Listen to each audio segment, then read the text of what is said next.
Good afternoon, everyone, and welcome to tonight's live stream. We are live tonight doing question time, answering your questions all about Unreal Engine that you may have for your current projects or just curious about, really.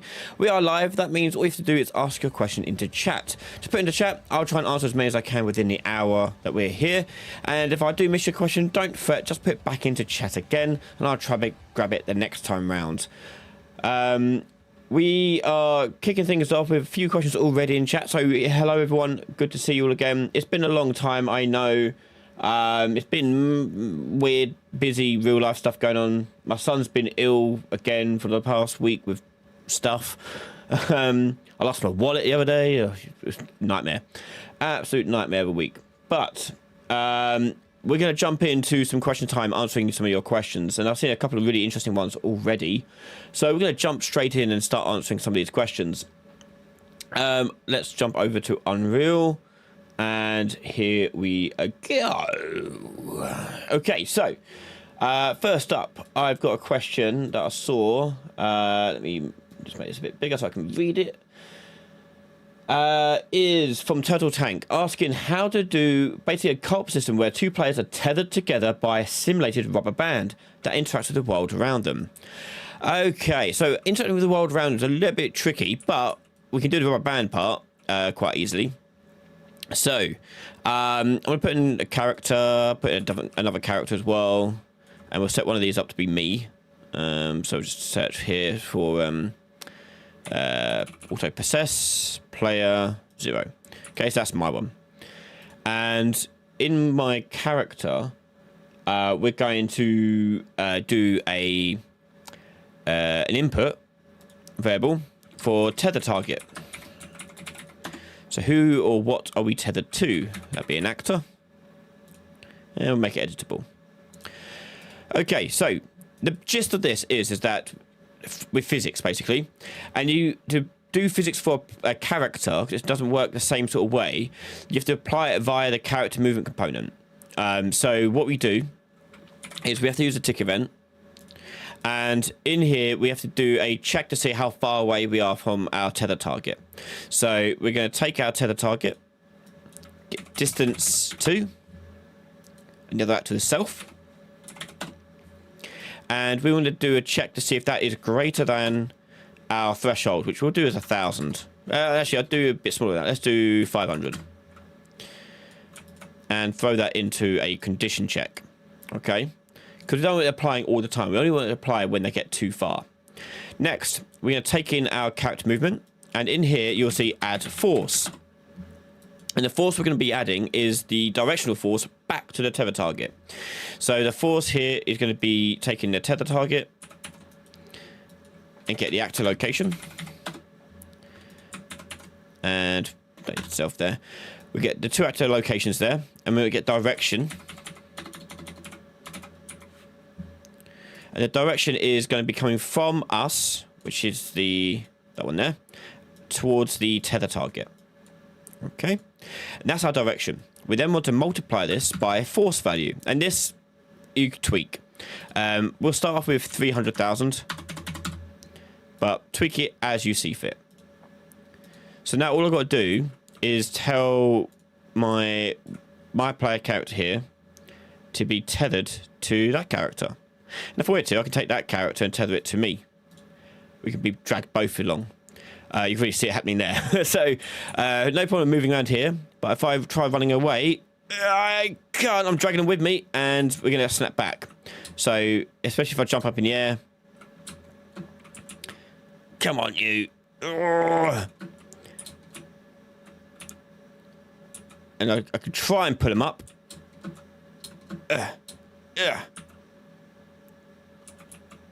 Come on. Come on. Let's see if I can pull him up. No, too difficult.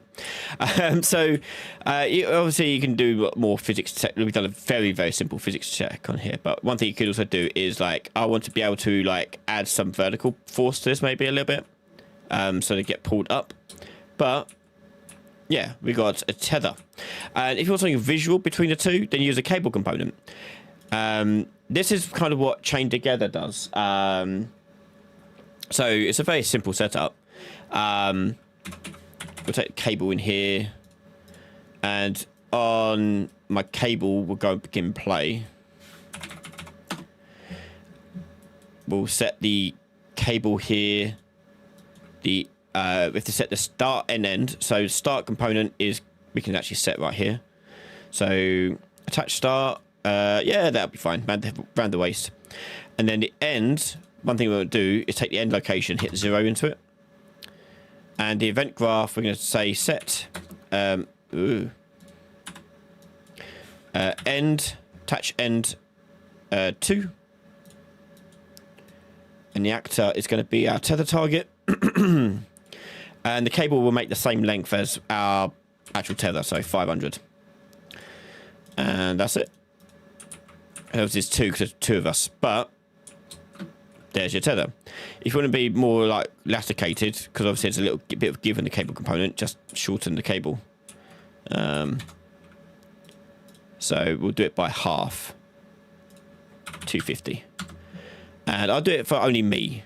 We'll do it just for the one character. So we'll go from here and go locally controlled.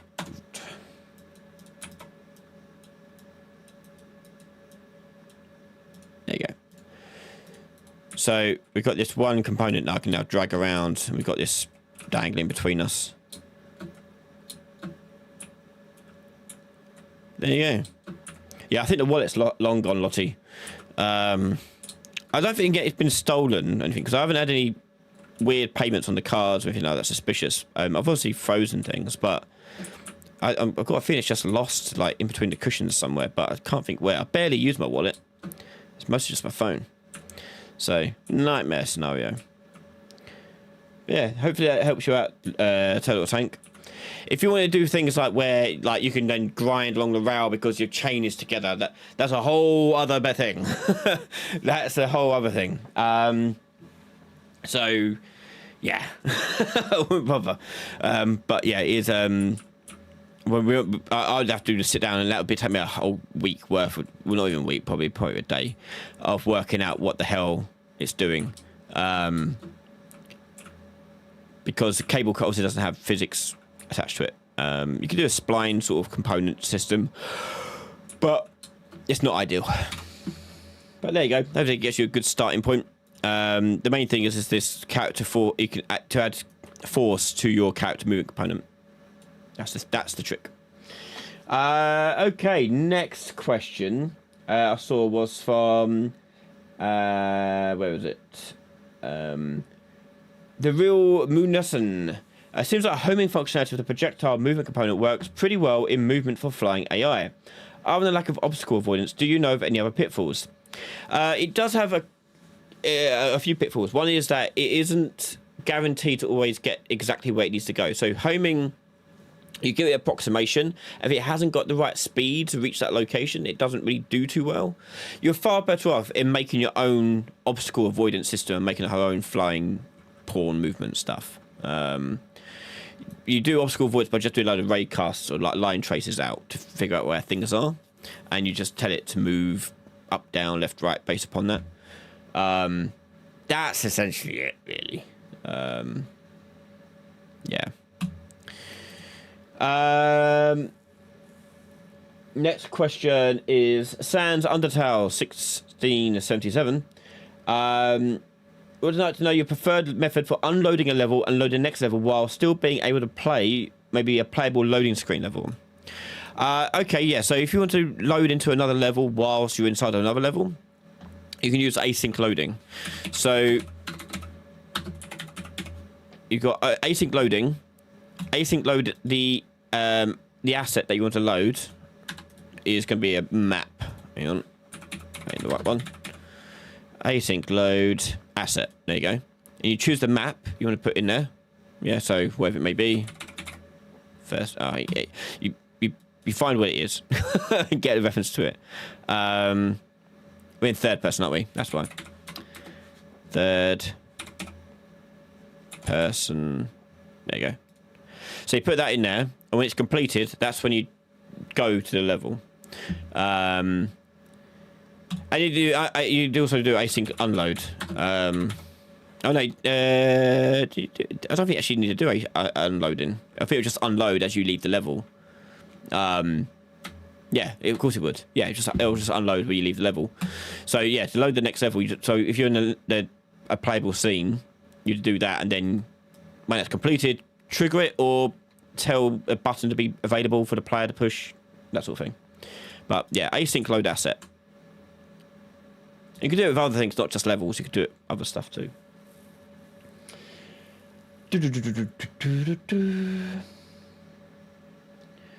Lucas Webley. What's up, Lady Gang? Hi.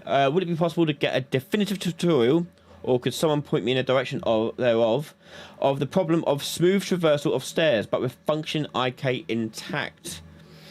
Yeah, so it's two things are happening there. We won't be able to do it today because it's too much to do. But essentially, you've got to work with your stairs will still be using like the almost ramp-like behavior. Okay, the stair, but the feet are using their own sort of collision mesh and IK tracing to find the feet placement thing. The capsule's still doing the actual movement of the character. Because you want the capsule to be smooth, because otherwise everything would be like and it'd be mad. So yeah, it should be not too much different from regular traversal. It's just that you need to put the IK of the feet like you would do other normal IK foot placement stuff. It's like let's see if I can actually make some basic stairs. There you go. Nice.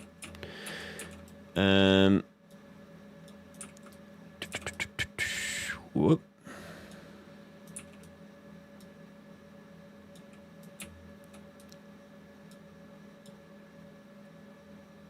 I should really take off the tether. Yeah.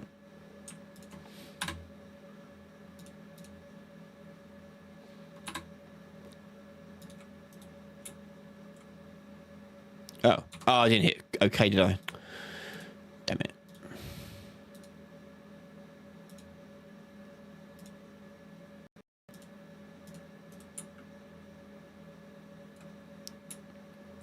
Oh, that, I've got to have collision on it first. Would help. I'll just tell it to use complex.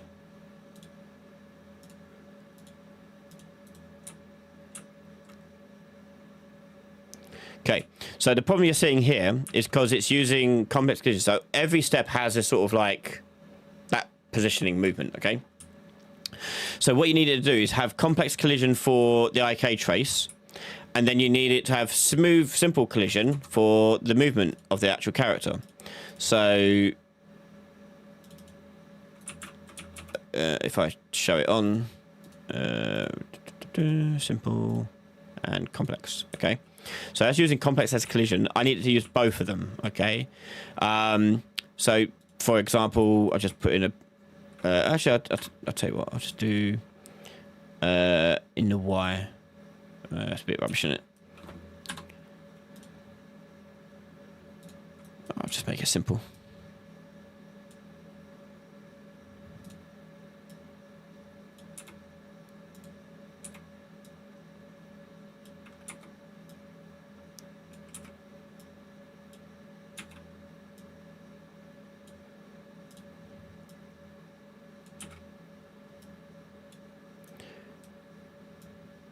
Something like that. Yeah, so if I go back now and tell this thing to use the project default of just using simple collision, okay?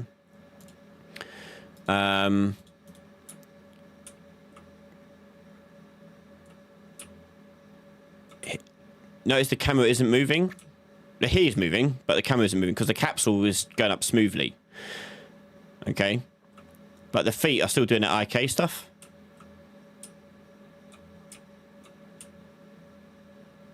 If you want him to be more smooth, then you need to tweak how the IK rig's doing its job. Because I believe if I remember rightly, the hip will go down to meet the point. You know, that's what you do in real life. You bob up and down when you're upstairs, up and downstairs. So probably like space apart the stairs, maybe that might help a little bit as well. Or just don't move the hip. The hip's doing all the work. So take out the hip stuff if you want, and then do something else with the legs. I don't know. I can't edit the stairs now, can I? Let's see if there's a... Yeah, change the depth of the stairs. Yeah.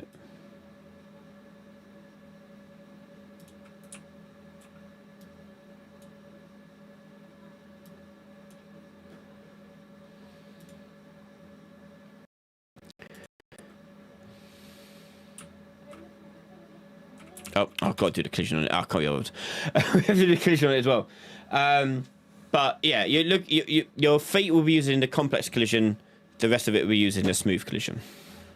The ramp-like collision. That's the way I do it anyway. But I'd recommend if you are doing stairs, don't make them like short stairs like this. Make them a bit wider. Make it a bit nicer for yourself.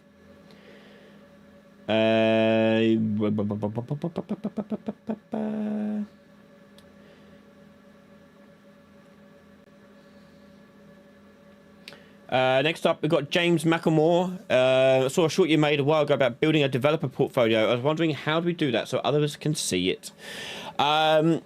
It depends on what specialist role you're in. So if you're an artist, use ArtStation. So 3D modeling, all that stuff, ArtStation. If you're an animator, YouTube. If you're a game developer, Itch. If you're making like little projects into Itch, you know, things like places like that are great for that. But you also want to have a central sort of location where people can find that stuff as well, and you can put your own sort of like collation, summation of your stuff all together. So ideally get your own website, post it on there, but it's linking to those sort of other platforms too. But if you're a programmer, Git, you know, you go to where you would be expected to see the work.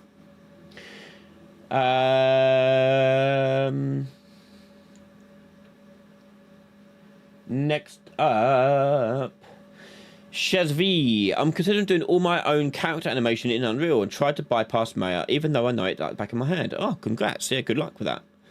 Totally doable. Obviously, you can still do that. Let me go up.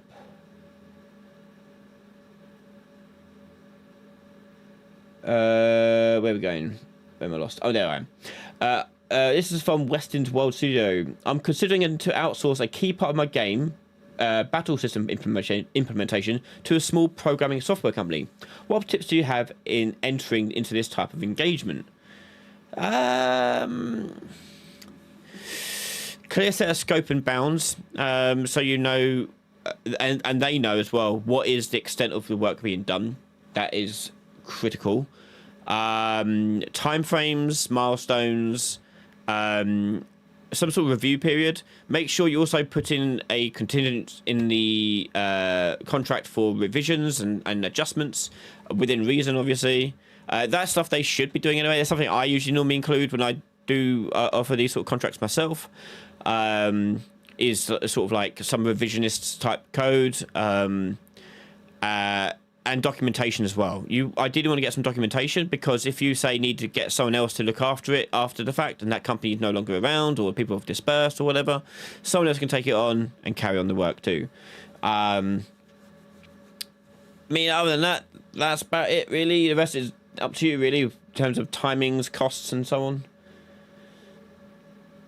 By the way, we've got a brand new series on multiplayer on Patreon, I forgot to mention, talking about how to actually do lobby systems correctly. So I've seen lots of bad not bad tutorials, but the incorrect ways of handling loading between lobby to main game to store values across from one scene to another scene. I've done a video series talking about the actual way of meant to actually do it. That's over on Patreon right now, by the way. It's like a 4-parter. And the board game series is out on there too. It's nearly done. We've got a few more episodes left of that, but it's up to episode 6 or 7. I can't remember. 6, 7. Anyway, I have kids. Can you tell? Next we've got. I lost my eyeballs. There we go. Cheers, Iron. Pesh, I'm interested in how games like PUBG handle scope zooming. Specifically, how do they keep the scope housing and rim looking natural and affected by world lighting without using dual rendering? I haven't played PUBG, so I don't know. I haven't seen what their zoomed in looks like. How do they keep the scope housing and rim looking natural and affected by world lighting without using dual rendering?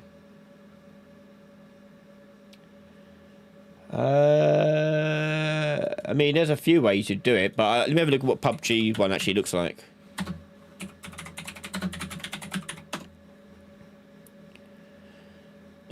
You might hear some audio kicking through in a sec. Oh, no, it's fine. I'll turn it off.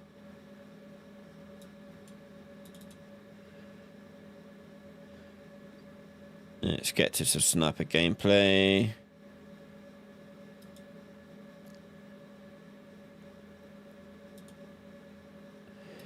So I think what they're actually doing is just bringing a camera right up to the model, the one that's in your hands.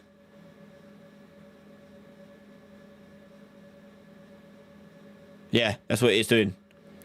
You can tell because there's sway and perspective on it. It's not like an image that's coming up or anything like that. The zoomed in part, that's a render target that you change the focal length on and position of. I'll try and pause it. Hang on.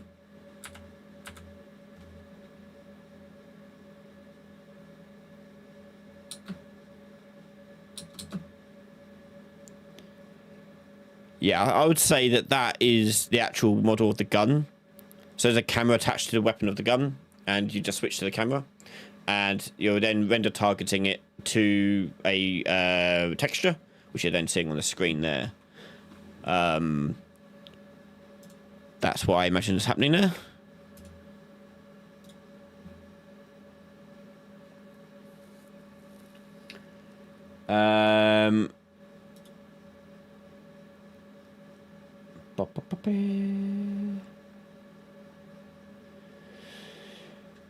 Shife, can you do gravity on a donut-shaped object? Not currently. I know how you do it, logically speaking.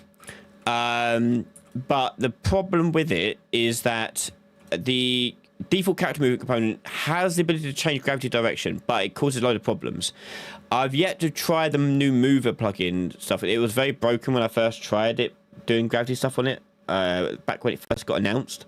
I need to try it. I haven't tried it recently to see if you can do it on that. Otherwise, you reprogram it. So things like Mario Galaxy, they remade and reprogrammed how Mario controls.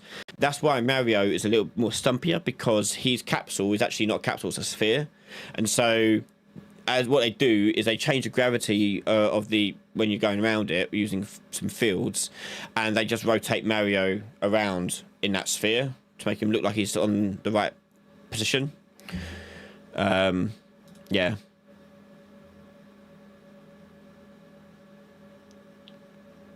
I've got Wellerman playing. Why is Wellerman playing? Weird. Yeah. So that'd be basically what I'm seeing now. I'm getting lost. Where am I? Oh, there I am. I have to check it out on Mover. I haven't tried the new updates in Mover for a long time. So on the to-do list.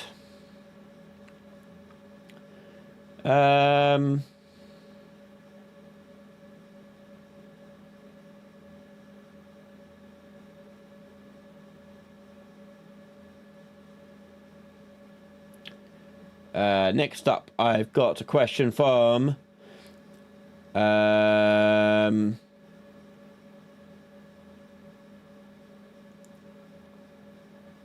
Kishan. Oh, good to see you, man.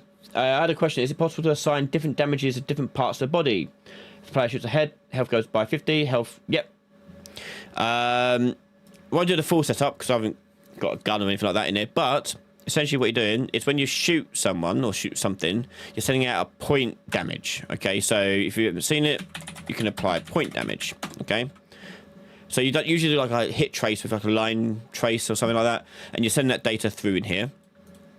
Then on the other side, say this character got hit by that, you have point damage coming in, like this. And with point damage, you have the base damage here, but more importantly, you have the bone name. This is the bone that got hit. To know what bones you are expecting to see here, that refers to the physics objects of the character. So on the mesh of a character, there's a physics asset. If I go down here, not that one, that one. So it returns these little shapes. So this one is the head. Okay. Head. And that's constrained there. Then these ones would return their own things as well. Okay, so it returns these sections via that bone name. And then you could do a thing to calculate the damage that's been done based upon what bone name it is. So if it is equal to head, for example, you do more damage. If you want to be a bit more elaborate with it, you could make a thing in here like a function, get damage multiplier by bone, and you can pass through the bone name and return a float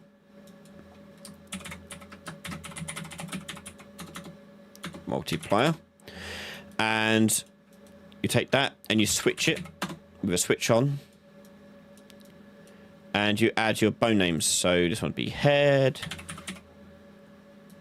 chest, and so on, and you just return the values here. Right, this is going to be a value of 5 times damage, and then once that's done, we'll make that pure. Once that's done, you go drag that out, plug that into the bone name, and multiply that damage with that damage. And you got a multiplier. And that's it.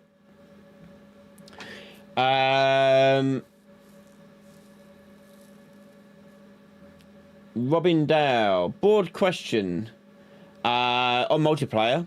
Assuming internet, not LAN lobby, would everything regarding replication after that be the same? Like I wouldn't need anything specific for gameplay for non-LAN versus LAN. No, it's pretty much the same.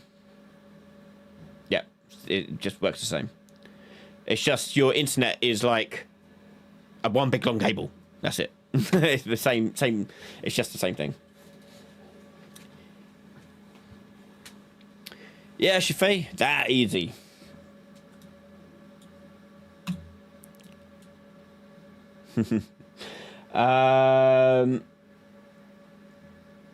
It's a series of tubes. Yeah, nice one. Next up, we've got a question from... We're whipping through these questions today.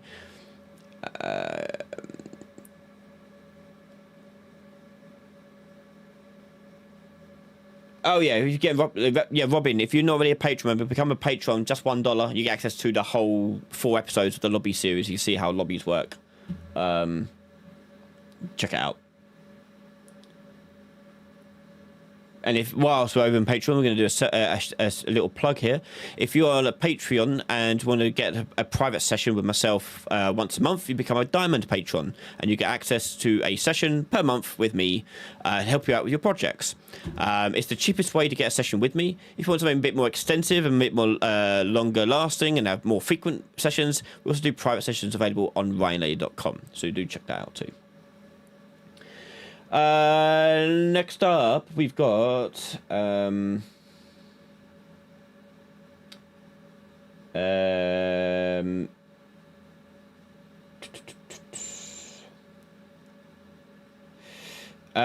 yeah, water is one of the hard. They're typically speaking when it talks about visual effects. Water, wind, fire, hair are all difficult.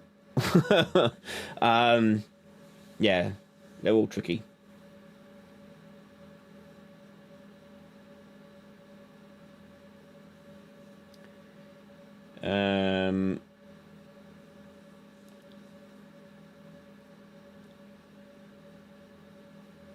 Shez V, how many artists do you know of using an Apple box like the Mac Studio and using it well with Unreal? I've seen some people. I was just finished some training with a studio here in the UK, and a couple of their team were using a Mac. Yeah, totally fine.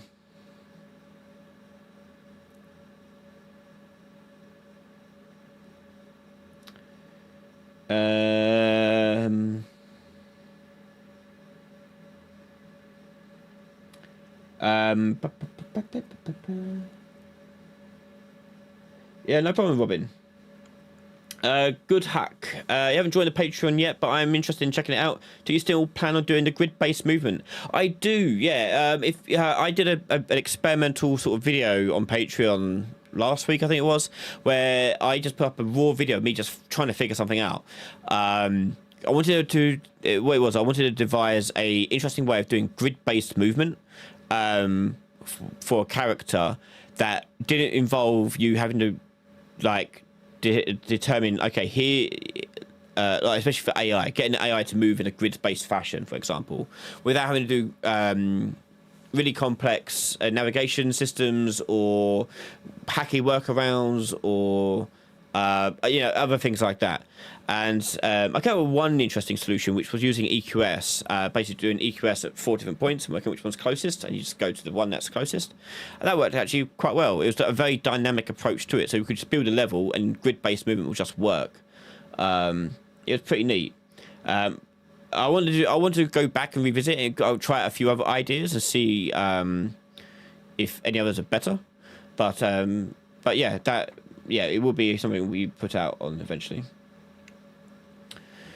Kishan, do you have any tips for quadruped characters? I don't really know where to begin, but I have an animal pack with animation that I want to use. So it's basically the same as a character. It's just you squash them inside of a capsule. The capsule won't cover the whole body. You kind of want to put them in it, and then you do like traces to figure out where they are pointing and where they're going from. Unless you want to use the mover plugin, which does support quadrupeds. I have not tried it yet, but it can apparently support that. There's a mover plugin. If you haven't seen it, it's the new update version of what character movement's doing. It does have a few little problems. I need to get your head around in that once you are using a character that's a mover, it's a pawn, not a character. And so things like get player character just won't work.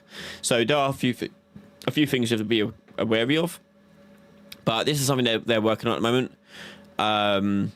So we'll see where that goes, but check it out. By all means, explore it yourself. So last time I tried it was when it first got announced, and it was buggy as hell and impossible to work out. So I left it. I thought I'd come back. But yeah, in the meantime, most games will just do a character, and they'll just do a lot of line traces to figure out where the character's going and how it should animate. That's how things like Stray do it, for example.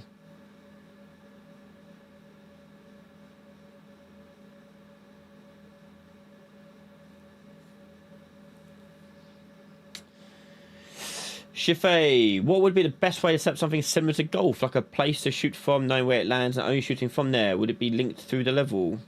So yeah, no, we can make a golf game. So we'll do basically. I mean, how you launch the golf ball is totally up to you, but let's go ahead and do a landscape.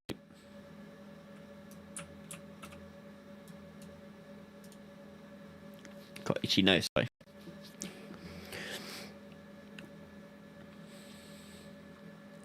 Because otherwise we'll knock the ball too far. Like so. And we'll start the player over here. And we'll make a golfer character.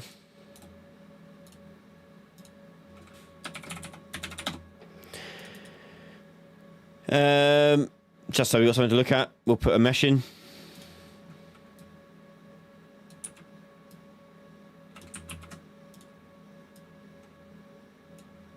Like so.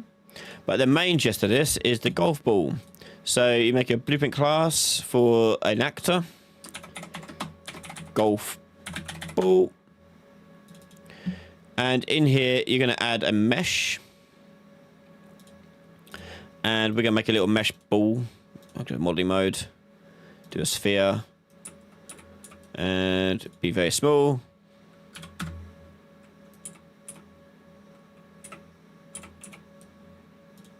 Make it a bit bigger, just so you can see it a bit better.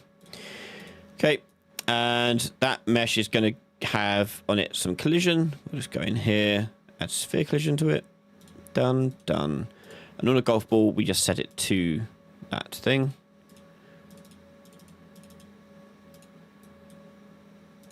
Like that. And we'll make this the center of this thing. Okay. Hold up. We need to change it so its center pivot point is not there. Hold on. Body mode. Xform, edit pivot, center. There we go. There we go. Okay. Now the reason why you make it the root is because you'll make it a physics asset. And physics asset need to have the root as the ball, as the shape that you actually want to do its thing. Okay. It won't simulate physics straight away because it might just roll away from you while you try and hit it. But essentially, you turn it on as you're about to hit it. So let's say this thing's going to have a custom event in it called launch ball. And this will have, I mean, it depends on how you want to do the mechanics of launching the ball. You may have 2 bars, for example, one for direct like angle and one for like strength, for example. So you may have in here a vector for direction, and then another vector here, another float here for strength, like that. God, my nose is really itchy. Sorry. I'm oversimplifying it, but you do this, and we take the ball shape there, apply, not apply, add impulse. There we go. Like this. Okay. And the impulse is going to be the direction multiplied by the strength multiplied by the mass. So you take that, get the mass of it, and throw that in there too. That's your impulse. Okay. And then we tell the camera just to follow the ball. So we can actually attach the camera to the ball if we wanted to. We can add a spring arm to it. Like so. And then add a camera to it. Spring arm. Sure, we'll do that. And on launch ball, we'll set the ball here to simulate physics. Simulate physics on. There and there. And then we set a view target to this camera. Set view target. Oh, sorry, get player controller. Set view target with blend to self. Yeah, away it goes. So yeah, you do that. And the reason why I've done it spring arm is because I forgot to do it. Is on spring arm, you want to turn off inherit pitch, yaw and roll. Because you want it just to move with it, not rotate, otherwise you'll get sick. So we do that. And we'll take not to have any collision on it as well. There we go. And you have a golfer. The golfer's there really just to look nice. Doesn't really do anything. You'd animate it maybe. Like so. And then the golfer here will have a reference to the ball. Oh, no one. Ball. BP golf ball. Make it editable. And I'll just do left mouse button. When I press it, I'm going to take the ball here and launch the ball. And obviously you have like other things like UI that with bars and things to work out what you want to do. But let's just give it a rough estimation here. I'll do get actor forward vector of the ball. Add on to it some height, 2 in the height there. That'd be your direction. Strength here, 1,000. I don't know. I don't know what I'll do. We'll see. Yeah, so here I'm just going to set the ball to my ball mesh. And when I launch the ball, yeah, that should be good. Oops. I forgot to do... This is auto process. Just test this out. There's the ball. Whee! Bonk. Might have to orientate the camera a little bit. Roll along the floor. Oh no, I fell out of the map. Bit too much power. Let me edit the golf ball a little bit. Give that a little bit of height on there. Nicely done. And yeah, we'll give it a bit less strength. Strength here would knock down to like 500.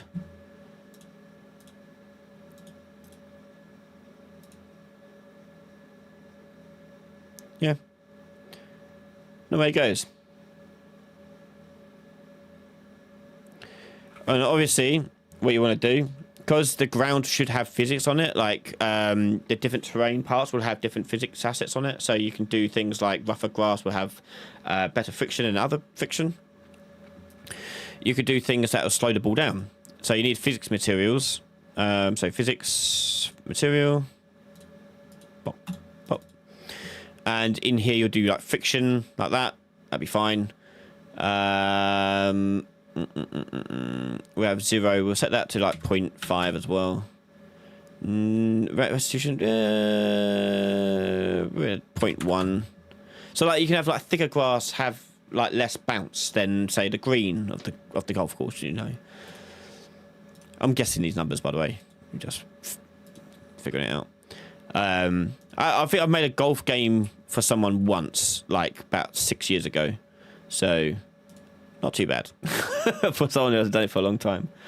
Yeah, so you go into here, and you should be able to set it directly on here. If not, we'll go into material. Yeah, default physics material.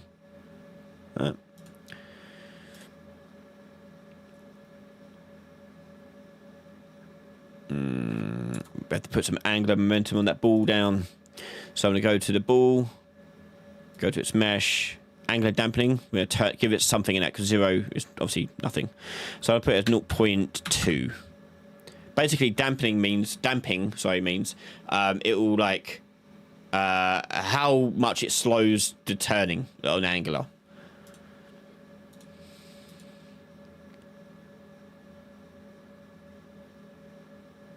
So that's like deceleration almost. Yeah, maybe a bit more. But what it could also do is make it so that when it reaches a certain, like, it's close to 0, tell it to stop simulating physics. So I'll do dampening of here 0.5 maybe. And linear dampening I'll do as well. We'll do that at 0.5 as well. Also, it depends on what type of golf game you're making. If you're making like a really serious golf game, you probably want to turn these down. So when it gets to something like that, I want it to stop and then reset the golfer next to it. So we go to the golf ball. We need to measure it when it's speed. So go to tick. We get velocity. And we'll do this as nearly equal to. Vector is nearly 0. And put in a velocity tolerance in here. So we'll put like a tolerance of 1.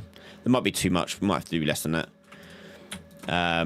But if that happens there, we do set simulate physics. Oh. Set simulate physics to off. And the other check you want to do in here as well before you do all that is that it is actually simulating physics. Is simulating physics. In there. So it's going to check to see if it's simulating physics first. Then it checks the velocity of the ball. If it's close to 0, stop it. And then you want to reset the golfer next to it. Okay. And like we could even do like event dispatcher saying on ball stopped. Call that there. And then on the golfer, when it launches the ball, we can then say on the ball, bind event on ball stopped. And we'll do one called reset. And we'll just do set actor location. Just to the left of the ball, really. So we'll get the ball. Get the right vector of it, multiply that by negative, because we're going left, negative 60, I don't know, and add that to the location of the ball.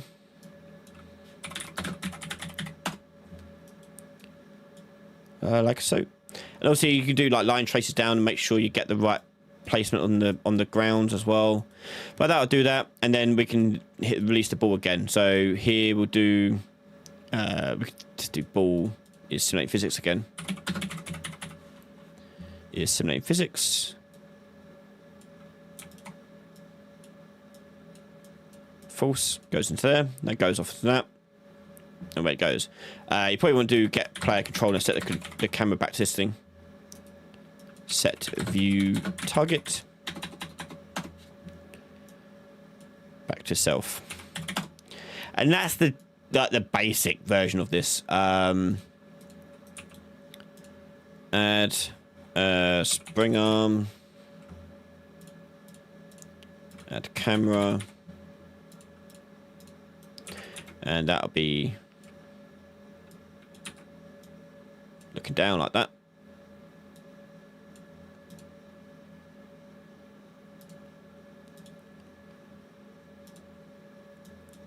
Oh.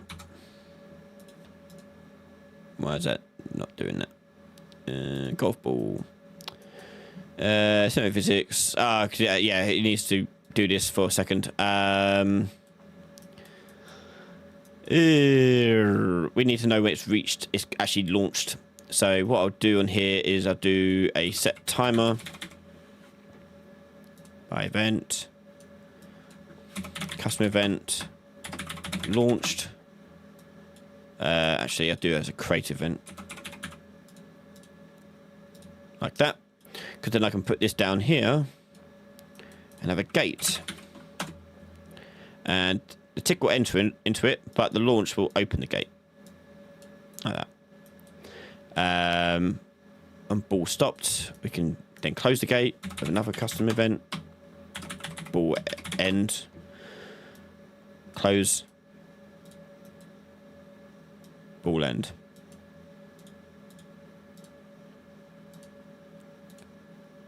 And that should hopefully not work. Ha. Start closed. Launched. I haven't. Oh no, actually, no timer here. We'll set that to like 1 second. No, why is that still not launching? Did I mess up the golfer? Estimated physics is false. Launch ball. I'll double check. I'll just put that as straight through now. There you go. Oh, maybe I ticked it ought to be simulating from the bat. Maybe that's why it weren't working. That should stop. Launch again. Whee! Yeah. Yeah, so you could do things like make it so that different golf clubs will change, like maybe the angle that it hits. You can sort of change it so where the impulse will hit a location. You make it so it hits under the ball if you want. You know, things like that. Something to play about with.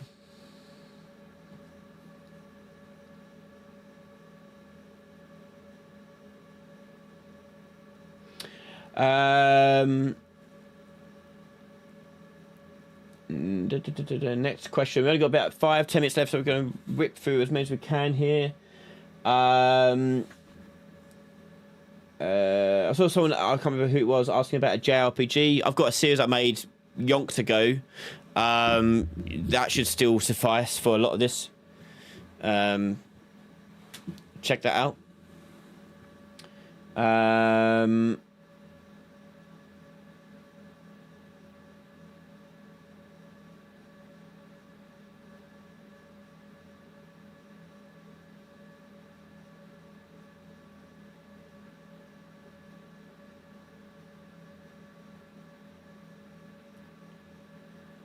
Any tips for using the Alembic files? They have some cool uses, but seem to be heavy to use. Unfortunately, no. I don't have any tips really for that. Sorry.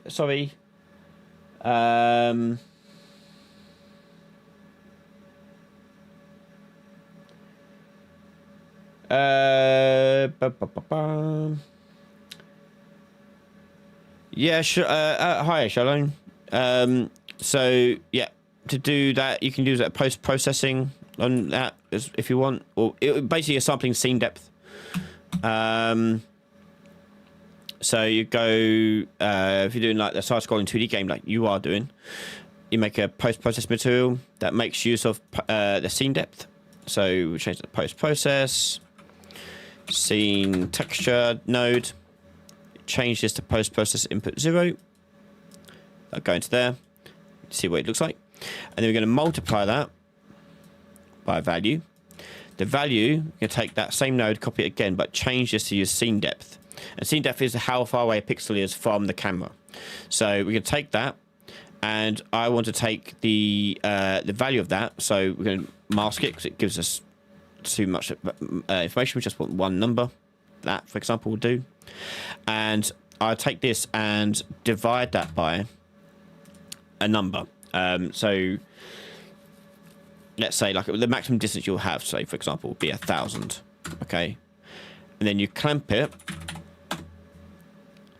Clamp it between 0 and 1, and then do 1 minus, because you want the ones that are furthest away to have a lower value, and in here, but here the further away will be a higher number. So 1 minus will take that away and flip it around, and we'll multiply that by that. And what you get is you'll get objects in your distance being darker than the objects in front of you. So if I go to volume here and throw that on, where are you? There you go. Like that. So a bit extreme here. Let me up the number a bit. Let's change that to 10,000. Okay. Like that. Maybe too much. But you can kind of see what it's doing. But you're making a 2D game, so this will be less like a gradient for you, a bit more like carded, like you would want it to be. So, like for example, your characters would have like your art, plane here, for example, would look like this.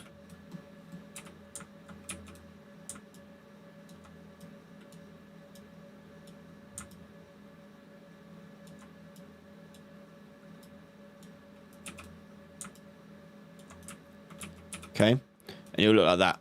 So when you're doing a 2D side-scrolling game, you can just use this to easily fake the depth and like fog of war almost of that. You can even use like that to sort of blur things as well if you wanted to. So you can have like depth of field type stuff going on.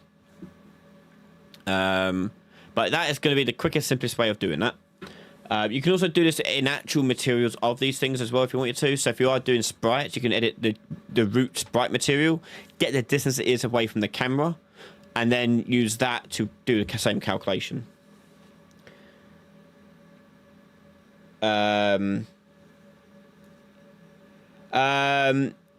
Robin Dow, sorry, question about IP connection. Yes, you can directly connect to IPs because we do it for dedicated servers. So yes, you can do it. I can't recall the exact thing. Don't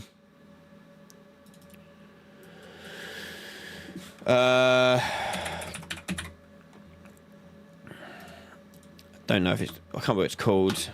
IP connect. IP connect. It might. I think it might be a console command. Actually, you should be able to find it. It's just connected to a dedicated server. You just connect it to another thing. So just look it up like that. You'll see people have done tutorials on how dedicated server stuff. Rec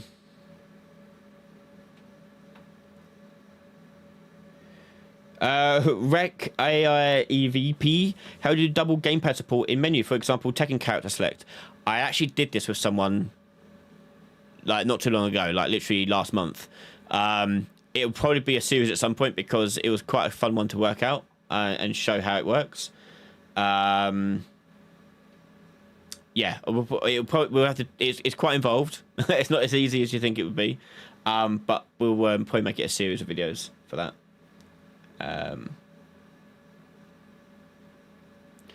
Kishan, yeah, if you want to, I've made them big like that just for the tutorial sakes. You can make them small if you want, but keep in mind it does affect the mass, so you need to adjust your physics calculations for that.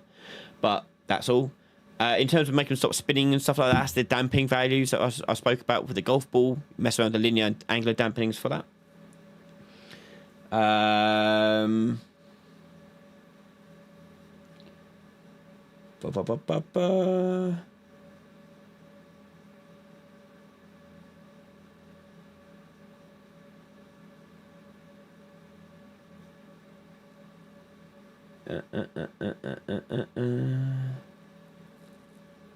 What brand and model of headset are you using? The mic sounds very good. So the mic is an Elgato Wavelink mic. It's the XLR one. And these headphones, good question. I don't know. These are... I've forgotten the brand. It's not... it's Biodynamic. Biodynamic? I don't know. I just went on Amazon and looked up lists of people suggesting like what good ones are for good price. These came out pretty good.